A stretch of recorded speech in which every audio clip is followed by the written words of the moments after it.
So let's talk a little bit about the blade just for a second, all right?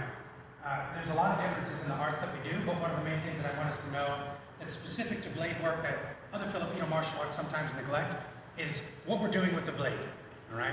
There's really going to be three things that we're doing with the blade, okay? But I'm going to break that down after the first point. The first point is you're going to use this knife.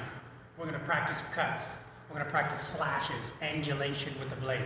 What we want to do is put this blade on one of three things, right? Number one is you try to end your opponent. So number one would be taking the life of your opponent. That usually has to do with arteries and veins, right? That has to do with blood flow. Most of the time it has to do with blood flow.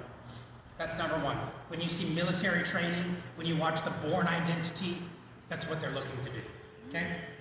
Number two is functionality, right? You're not trying to kill your partner. You're not trying to kill your opponent or your assailant, but you're trying to get them to an unfunctional state. What I mean by this is cutting musculature, tendons, right? That's what you want to do. Ligaments, okay?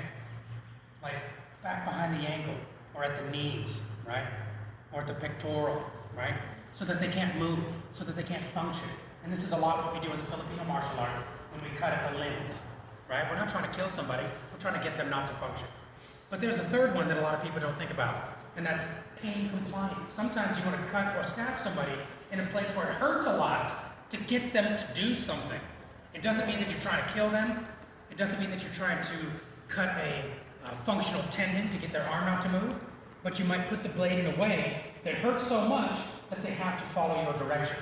That's pain compliance. So think when you're cutting with the blade, what is it that you're actually doing? Are you trying to kill someone? Are you trying to disable somebody's movement and stop them? Or are you trying to get them to comply through pain? So that will change the way that you're cutting, okay? Remember, the one thing that really pisses me off about the Filipino martial arts is they are not the same angles as stick fighting, all right?